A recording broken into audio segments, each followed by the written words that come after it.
ஆனா அடுத்த பிரச்சனை என்ன? ஆமுல் ஹுஸ்ன், துக்க ஆண்டு என்ற ஒரு துயர ஆண்டு, ஒரு கவலை ஆண்டு ஆரம்பிக்கிறது. அங்க என்ன முதல் பிரச்சனை, முதல் சம்பவம் நடக்கின்றது? கரெக்டா வெளியாகி வந்த 6 மாசத்துல அபூ தாலிப் இறந்து விடுகிறார். ரசூலுல்லாஹிற்கு அரணாக பாதுகாப்பு கோட்டையாக இருந்த அபூ தாலிப் இறந்து விடுகிறார்.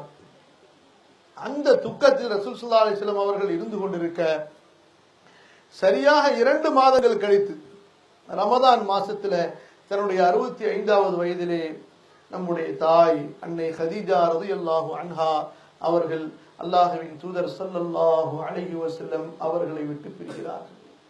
அவர்களும் இறந்து விடுகிறார்கள்.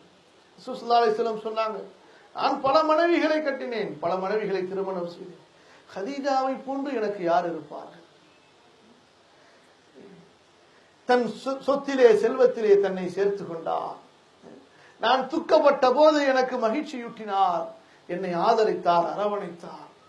இன்னைக்கு ரொம்ப பெண்கள், பணக்கார பெண்கள் எங்கேயாவது தங்களை விட கொஞ்சம் வசதி கம்மியில கல்யாணம் முடிச்சுட்டாங்கன்னா அந்த கணவன் படுற அதாபு உலகத்துல நரகத்தையே பார்த்துருவாங்க. எப்படிங்க?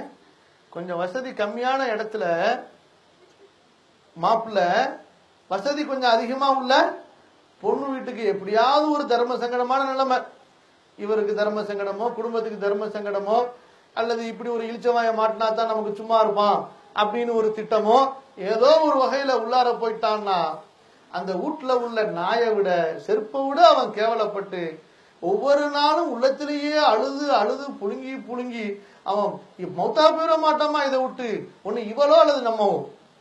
இப்படி அந்த மாதிரி ஒரு சூழ்நிலையை இன்று பல பெண்கள் ஏற்படுத்துகிறார்கள். அவர்கள் எல்லாம் அன்னை ஹதீஜாவை பார்த்து பாடம் பெற வேண்டும், படிப்பினை பெற வேண்டும். ரசூல் ஸல்லல்லாஹு அலைஹி வஸல்லம் அவர்கள் அன்னை ஹதீஜாவை மணம் முடிக்கும் போது, ஹதீஜாவோ எத்தனையோ 1000 திர்ஹங்கள் தீனார்களுக்கு சொந்தக்காரர். அல்லாஹ்வின் தூதர் ஸல்லல்லாஹு அலைஹி வஸல்லம் அவர்களோ உடுத்திய ஆடையை தவிர எதற்கும் சொந்தமற்றவர். உடுத்திய ஆடையை தவிர அவர்களுக்கு எதுவும் இல்லை. ஆனா எப்படி நேசித்தார்கள், எப்படி பணிவிடை செய்தார்கள், எப்படி அரவணைத்தார்கள். இதுவல்லவா ஒரு பெண்ணுடைய பண்பு? இப்படிப்பட்ட ஒரு பெண் அல்லவா முஸ்லிமான பெண்? இன்னைக்கு பல பெண்களை பார்க்கிறோம், ரொம்ப தக்குவாவா தொழுவாங்க, குர்ஆன் ஓதுவாங்க, திக்ர் செய்வாங்க, எல்லாம் இருக்கும். ஆனா கணவன் விஷயத்துல மட்டும் நீயா நானானு பாத்துரும், பிரஸ்டீஜ் பார்ப்பாங்க. கணவனுக்கு வேலை செய்யறதா அவர் சொல்லி நம்ம கேட்கறதா? நான் எவ்வளவு பெரிய டிகிரி ஹோல்டரு, எங்க அத்தா எவ்வளவு பெரிய பிசினஸ் மேனு, இவரு சொல்லி நான் என்ன கேட்கறது? நடக்குதா இல்லையா? நடக்குதா இல்லையா? சமூகத்திலே பல திருமண முறிவுகளின் மூல காரணங்களை தோண்டி பார்த்தால் பிரஸ்டீஜ் ப்ராப்ளம். என்ன ப்ராப்ளம்? இவர் என்ன ஏசுறாரு, இவர் என்ன கண்டிக்கிறாரு. தப்பு செஞ்சா கண்டிக்கிறது தப்பா? தப்பு செஞ்சா கண்டிக்கிறது தப்பா? கணவன் மனைவியை ஏவினால் தப்பா? கணவன் மனைவியை ஏவினால் அவள் கட்டுப்படுவாள் என்று நல்ல பெண்ணுக்கு இலக்கணம் சொல்கிறார்கள் ரசூல் ஸல்லல்லாஹு அலைஹி வஸல்லம். ஆனா இங்க என்ன நடக்குது? இங்கேயும் சில அழைப்பாளர்கள் மனைவியை ஏவவே கூடாது, கணவன் மனைவினா அதுக்கு மட்டும்தான். எந்த முட்டாள் சொன்னா உனக்கு இது மார்க்கத்தை? ரசூல் ஸல்லல்லாஹு அலைஹி வஸல்லம் சொல்றாங்க, ஃபஸ்ஸால் அல்லாஹ் சொல்கிறான், ஃபஸ்ஸாலிஹாத்து கானிதாத்துன் ஹாஃபிதாத்துன் லில் கைபி பிமா. சூரா நிசாவுடைய 34வது வசனம். நல்ல பெண் யார் என்றால் கணவனுக்கு கட்டுப்படுபவன். எப்படிப்பா கட்டுப்படுவா? ஏவினாதானே கட்டுப்படுவா. கட்டுப்படுறாளா இல்லையான்னு தெரிய முடியும். ஏங்க, கட்டளை போட்டால் தானே, ஏவினால் தானே, செய்யாதே செய் என்று சொன்னால் தானே கட்டுப்படுகிறாளா இல்லை என்றால் என்ன தெரியும்? புர்கா போட்டா கட்டுப்பட்டான்னு தெரியுமா? 5 வேளை தொழுதுட்டானா அல்லாஹ்க்கு கட்டுப்பட்டான்னு தெரியும். கணவனுக்கு கட்டுப்பட்டாளா இல்லையா என்றால் எப்பொழுது தெரியும்? கணவன் ஏவ வேண்டும், விளக்க வேண்டும், அப்போதான் தெரியும். அப்ப ஹதீஜா ரலியல்லாஹு அன்ஹா இறந்த போது ரசூல் ஸல்லல்லாஹு அலைஹி வஸல்லம் ரொம்ப கவலைப்பட்டாங்க. எப்படி கவலைப்பட்டிருப்பார்கள்? அவ்வளவு ஒரு பாசமான மனைவி. துன்யால இருக்காங்களா யாராவது அதற்கு அடுத்து 2வது ஒரு ஹதீஜா கிடையாது. ஹதீஜா என்று பெயர் வைத்தவர்கள் எத்தனையோ 1000. ஆனால் ஹதீஜாவின் குணத்தை கொண்டவர், அந்த குணத்தின் சில வெளிச்சங்களை, சில வெளிப்பாடுகளை, லமஹாத் என்று சொல்வார்கள், அதனுடைய சில தோற்றங்களை கொண்ட ஒரு பெண் இந்த சமுதாயத்தில் வந்துட்டாங்க கூட போதும், அல்ஹம்துலில்லாஹ், இஸ்லாம் வெளிச்சமாயிடுங்க. அப்படிப்பட்ட பெண்களாக நீங்கள் உருவாக்குங்கள்.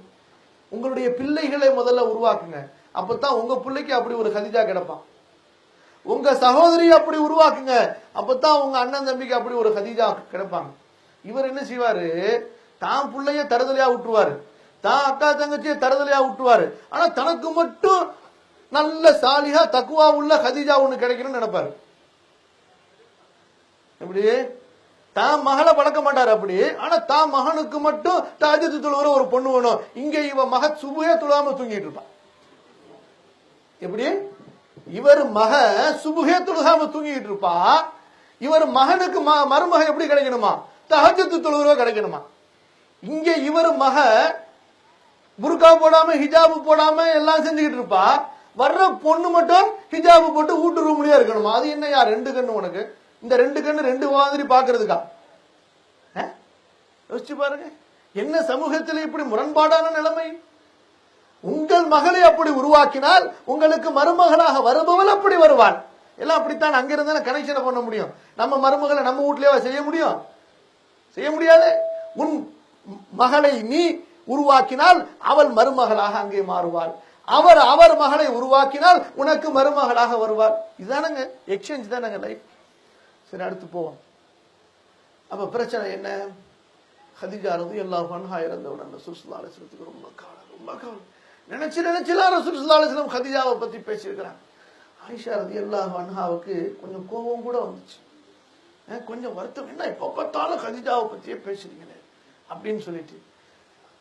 எனக்கு அவளை போன்று யாரும் எப்படி ரசூல் ஸல்லல்லாஹு அலைஹி வஸல்லம் கதீஜாவை நேசித்தார்கள் சொன்னா, கதீஜாவுடைய ஃப்ரெண்டு வந்துட்டா கூட எத்தனை வருஷம் கழிச்சு மதீனால போய் இங்க ஒரு இங்க ஒரு 3 வருஷம், அங்க போய் ஒரு 8-9 வருஷம் கழிச்சு கூட மக்கால இருந்து கதீஜாவுடைய ஒரு தோழி வந்த உடனே தான் போத்திருந்த போர்வையை விரிச்சு அவங்கள உட்கார வச்சு அவங்களுக்கு ஹிதுமத்து பண்ணி அனுப்புறாங்க. ஆயிஷாவுக்கு ஒரே, இந்த கிழவிக்கு இப்படி கண்ணியமா? எப்படி அவங்களுக்கு தெரியாது. அவங்களை பொறுத்த வரைக்கும் ஒரு வயதான மூதாட்டி கிழவி, நம்ம மூதாட்டின்னு கண்ணியமா சொல்லு. நம்மளை பொறுத்த வரைக்கும் அவங்க சஹாபி, அவங்கள பொறுத்த வரைக்கும் ஒரு வயசான. இந்த கிழவிக்கு ரசூல் ஸல்லல்லாஹு அலைஹி வஸல்லம் தான் போர்வையை கீழே போட்டு உட்கார வச்சாங்களா? சொல்றாங்க, ஆயிஷா உனக்கு தெரியுமா, அவள் என்னுடைய மனைவி கதீஜாவுடைய தோழி ஆயிற்று. அல்லாஹ் அக்பர். அப்ப நீங்களும் உங்களுடைய மனைவியை கண்ணியப்படுத்த தெரிஞ்சுக்குங்க. அவர்களுடைய நட்புகளை, உறவுகளை, அவர்களுடைய பழக்க வழக்கங்களை கண்ணியப்படுத்த தெரிஞ்சுக்குங்க. அப்ப இந்த ஒரு மாதிரியான கவலையில் இருக்கும் பொழுதுதான், கவலையே பட்டுக்கிட்டு சும்மா உட்காந்துடலாமா? யாருமே அப்படி உட்காரக்கூடாது.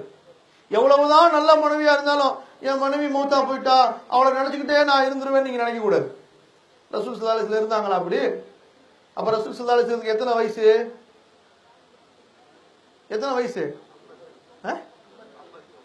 50 வயசாச்சு. 50. கதீஜா ரலியல்லாஹு அன்ஹா மரணிக்கும் போது அவங்களுக்கு வயசு எத்தனை? ஏற்கனவே டிஃபரன்ஸ் எவ்வளவு? 25, 40, 15 வயசுல டிஃபரன்ஸ் ஓடிக்கிட்டு இருக்கு.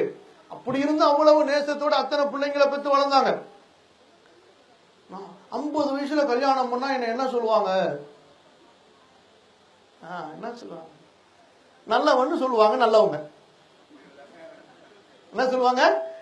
நல்லவர்கள் இவர் நல்லவர் என்று சொல்வார்கள். ஒழுக்கம் கெட்டவர்கள் குற்றம் பேசுவார்கள், குறை பேசுவார்கள், தூற்றுவார்கள். அப்ப ரசூல் ஸல்லல்லாஹு அலைஹி வஸல்லம் அப்போ ஒரு பெண்ணை தேர்ந்தெடுக்கிறாங்க. அங்கேயும் பாருங்க சோதனைகள். அப்பையும் சௌதா ரலியல்லாஹு அன்ஹா ரசூலுல்லாஹை விட மூத்தவர்களா தான் இருக்கிறாங்க. அதுவும் ஏற்கனவே விதவையானவர்கள். அதுவும் எப்படிப்பட்ட விதவை? தன்னுடைய நேசர்களில், நண்பர்களில், சஹாபாக்களில் ஒருவருடைய மனைவியாக இருந்தார் அவர். அப்ப அந்த பெண்ணு, அதுவும் சௌதா யாரு? முதல்ல இஸ்லாமை ஏற்றுக்கொண்ட அந்த மூத்த தியாகிகளிலே ஒருவர். அப்ப இப்படிப்பட்ட ஒரு நிலைமையில அவருக்கு இப்ப 65 வயசா இருந்தா 70 வயசா இருந்தா என்ன, அவருக்கு ஆறுதல் கொடுக்க வேண்டும், அவரை அரவணைக்க வேண்டும். இன்னொருத்தன் தலையில கட்டி வைக்கிறதா? நீங்க அப்படித்தான் செய்வாங்க. ஏழை பொண்ணு, எத்தீமான பொண்ணு, உள்ளாத பொண்ணு யாரும் வந்துச்சுன்னு சொன்னா, இன்னொருத்தன் யாராவது கண்ணு தெரியாதவன், கை இல்லாதவன் இருக்கானா அவன் தள்ள கட்டி வைப்பாங்க. இவ பொண்ணுக்கு மாப்பிள்ளைக்கு மட்டும் நல்ல பணக்கார இடமா வேணும். எப்படி? புரியுதா உங்களுக்கு? என்ன செஞ்சாங்க ரசூல் ஸல்லல்லாஹு அலைஹி வஸல்லம்? இதுவல்லவாங்க தியாகம். நீங்கள் செய்து காட்டுங்கள். நீ தியாகத்தை பத்தி பேசுறியா? முதல்ல நீ தியாகத்தை செஞ்சு காட்டு.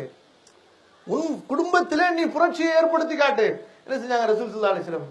தான் முடிச்சுக்கிட்டாங்க. இனிமே அடுத்து யாராவது ஒரு விதவை கைவிடப்படுவாளா சமூகத்துல?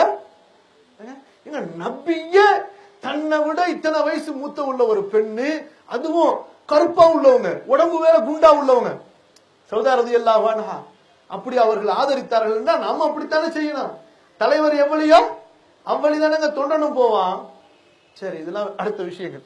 அப்ப ரசூல் ஸல்லல்லாஹு அலைஹி வஸல்லம் சௌதா ரலியல்லாஹு அன்ஹா அவர்களை ஷவ்வால் மாசத்துல மனம் முடிச்சுக்கிட்டாங்க, அதே ஆண்டுல. பாருங்க, மனிதன் கவலையாக இருந்தாலும் துக்கமாக இருந்தாலும் இந்த உலகத்திலே அல்லாஹ் நிர்ணயித்த விதிகளை நடத்தி கொண்டுதான் இருக்கணும். முஸ்லிம்கள் அப்படித்தான் இருப்பாங்க.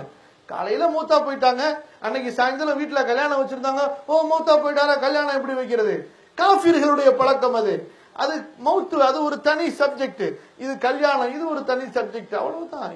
ரெண்டு நிலைப்பாடுகளையும் இன்னா லில்லாஹி வ இன்னா இலைஹி ராஜிஊன் அப்படியே அழகா சால்வ் பண்ணிட வேண்டியதா, சமப்படுத்திட வேண்டியதா.